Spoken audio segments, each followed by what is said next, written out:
Hello guys, nandito naman tayo. Siyempre, kumain muna tayo ha.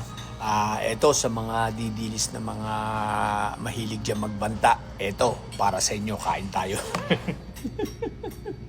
Yan, nasa Indian restaurant ako. What's this song? So, bismani rice. Okay.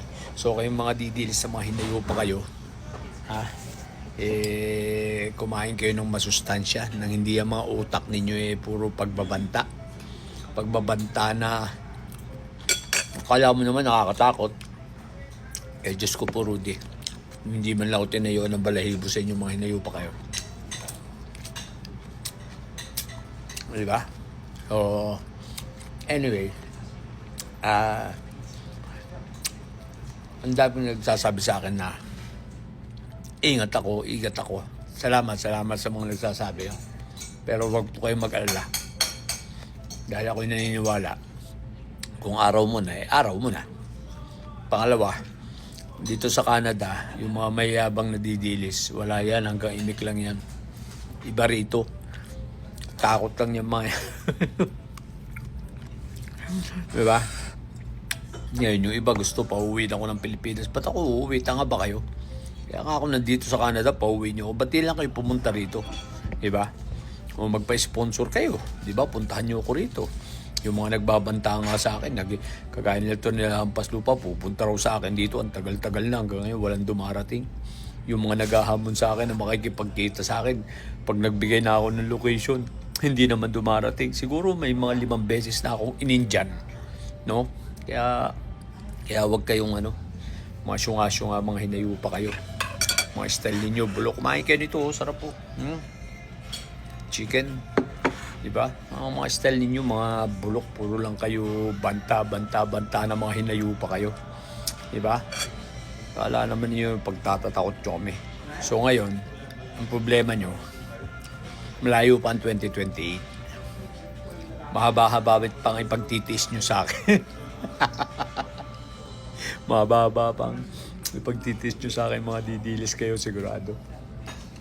No? Mahaba pang ipag-iiyak ninyo sa akin, kaya magsiiyak na lang kayo. May pabanta-banta pa kayo.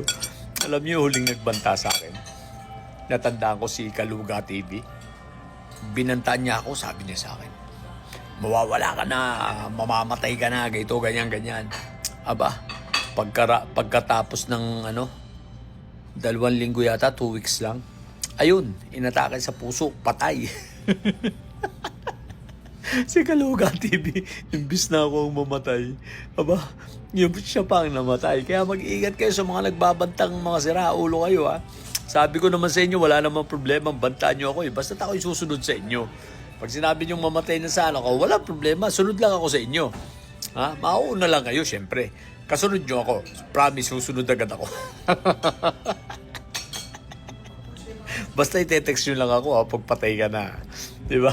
Para alam ko, para makakasunod ako, diba ka? Kaya yun. So, sa mga bobo didilis dyan, kumain kayo ng masustansya, mga hinayo pa kayo ng hindi kayo puro kabubuhan ng alam sa mundo. Diba?